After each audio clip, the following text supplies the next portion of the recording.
வல்லமை உண்டு உண்டு அற்புத வல்லமை இயேசுவின் இரத்தத்தால். வல்லமை உண்டு உண்டு அற்புத வல்லமை ஆட்டுக்குட்டியின் இரத்தத்தினால். There is power, wonder working power in the blood of the Lamb. There is power, wonder working power in the precious blood of the Lamb. கிறிஸ்துவுக்குள் மிகவும் பிரியமானவர்களே, இந்த காலை வேளையில் மீண்டும் ஒரு விசை உங்களோடு ஆண்டவருடைய வார்த்தையை பகிர்ந்து கொள்ளுகிற மாபெரும் பாக்கியத்தை ஏழை அடிமைக்கு தேவன் கொடுத்ததற்காக கர்த்தரை துதிக்கிறேன். உங்களை பிதா குமாரன் பரிசுத்தாவின் நாமத்தில் வாழ்த்தி காலை வாழ்த்துதலை கூறிக்கொள்ளுகிறேன். அன்புக்குரியவர்களே, தேவன் கிதியோனை தொடர்ந்து யோப்தாவை அழைத்து அம்மோன் புத்திரருடைய கையிலிருந்து இஸ்ரவேலை மீட்பதற்காக ஆயத்தப்படுத்துகிறதை நாம் பார்க்க முடியும். இந்த யெப்தாவை குறித்து ஒரு காரியம், அவன் பரஸ்திரியின் மகன் என்று வேதம் சொல்லுகிறது. ஒரு ஒழுங்கற்று வாழ்ந்த ஒரு பெண்ணின் மகன் என்பதை இந்த வேதம் சுட்டி காட்டுகின்றது. இன்னொரு புறத்தில் அவன் எல்லாராலும் வெறுக்கப்பட்டு ஒதுக்கப்பட்டு இருந்த ஒரு மனுஷன். தகப்பனுடைய குமாரர்கள் கூட அவனை அங்கீகரித்து கொள்ளவில்லை. ஏனென்றால் அவள் தாய் பரஸ்திரி என்று எழுதப்பட்டிருக்கிறது. இப்படிப்பட்ட ஒரு மனிதன் பலசாலியாயிருந்தான். இந்த மனிதனுடைய பொழுதுபோக்கே யுத்தம் பண்ணுவது தான். ஊரில் உதவாதவன், வீணா நேரத்தை போக்குறவங்கெல்லாம் இவனிடத்தில் வந்து யுத்தம் பண்ணுவது தான் இவனுடைய பொழுதுபோக்காக இருந்தது. இப்படிப்பட்ட ஒரு மனிதன், நான் சொல்லுகின்ற காரியங்களெல்லாம் மிக சாதாரணமான மனிதர்களை தேவன் எப்படி தம்முடைய வல்லமையினால் நிறைத்தார் என்பதைத்தான் நான் இங்கே உங்களுக்கு சொல்ல விரும்புகிறேன். ராஜாக்களை கொண்டு ஆண்டவர் பெரிய ரட்சிப்பை எல்லாம் செய்திருப்பார். ஆனால் சாதாரண மனிதர்கள் இவர்கள், புறம்போக்கு போல காணப்பட்டவர்கள், எல்லாராலும் ஒதுக்கப்பட்ட நிலையில் காணப்பட்டவர்கள். அந்த வரிசையில் யெப்தாவை தேவன் தெரிந்தெடுக்கின்றார். பாருங்கள், இந்த யெப்தா தெய்வ சமூகத்தில் வந்தபோது வசனம் சொல்லுகிறது, 29வது வசனம், நியாயாதிபதிகள்.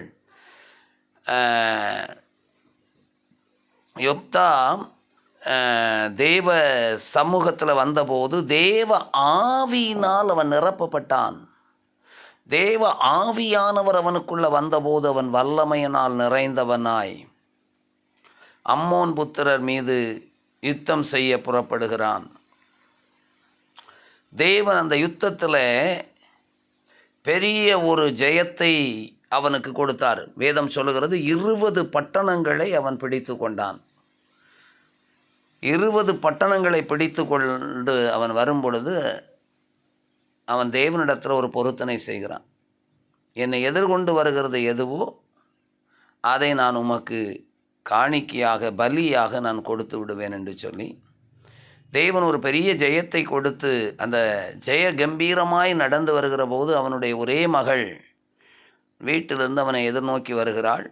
அவன் மிகுந்த மன கிளேசம் அடைந்து தன் வஸ்திரங்களை கிழித்து கொண்டு புலம்புகிறதை மகள் கண்டபோது, இல்லை, நீர் நேர்ந்து கொண்டதை தேவனுக்கு செய்யும் என்று சொல்லி அவள் 2 மாத அவகாசம் கேட்டு மீண்டும் வந்து அவள் தகப்பன் அப்படியே செய்தான் என்றும் வேதம் நமக்கு சொல்லுகின்றது.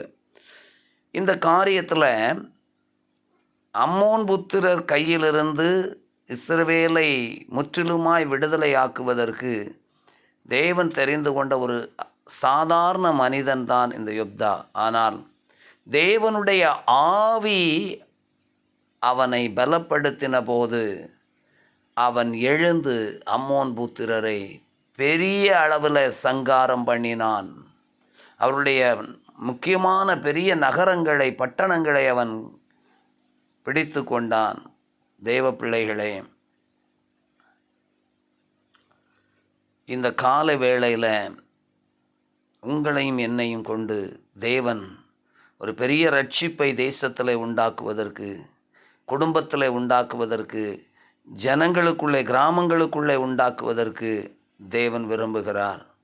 அவருடைய ஆவியின் வல்லமையினால் நீங்களும் நானும் நிரப்பப்படும் போது நிச்சயமாக நாம் வல்லமை உடையவர்களாக, தேவனுடைய வல்லமையால் நிரப்பப்பட்டவர்களாக, சத்துருவின் கோட்டைகளை சங்காரமாக்குவதற்கு, சத்துரு நம்பியிருக்கிற அரண்களை எல்லாம் இடித்து தரைமட்டமாக்கி போடுவதற்கு தேவ ஆவியானவருடைய வல்லமை நம்மை பலப்படுத்தும் என்பதில் எந்த சந்தேகமும் இல்லை. இங்கே இவர்கள் எல்லாரும் சாதாரண மனிதர்கள் தான். ஆனால் தேவ ஆவியானவர் அவர்களுக்குள்ளே வந்தபோது அவர்களை கொண்டு அவர் பெரிய ரட்சிப்பை உண்டாக்கினார்.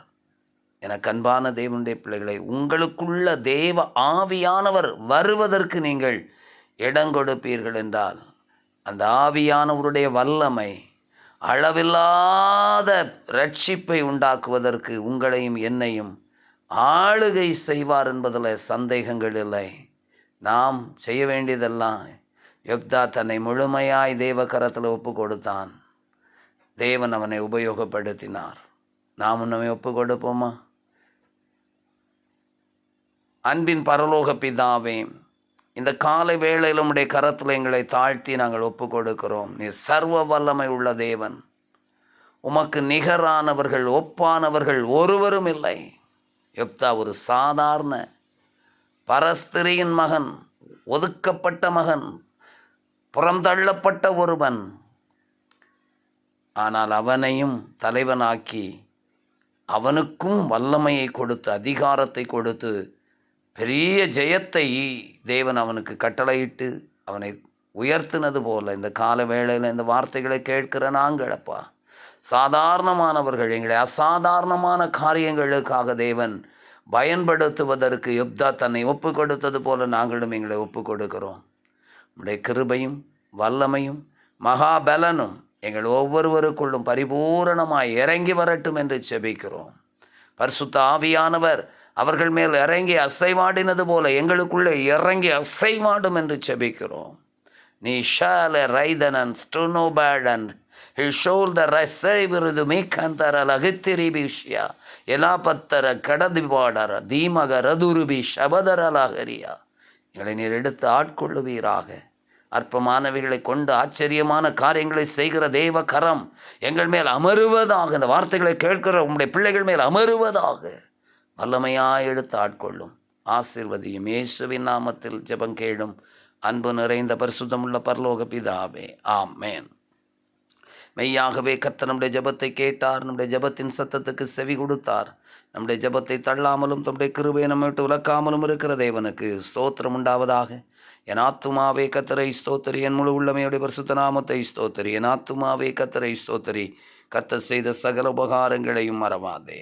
ஆமேன். நிச்சயமாக கர்த்தர் உங்களை ஆசீர்வதிப்பார். இந்த வார்த்தைகளால் நீங்கள் ஆசீர்வதிக்கப்படுவீர்கள். இந்த ஜெபம் உங்களுக்கு வல்லமையான ஒரு பதிலை கொண்டு வரும் என்பதில் எந்த சந்தேகமும் இல்லை. விசுவாசத்தோடு காத்திருங்கள். God bless you. ஆமென்.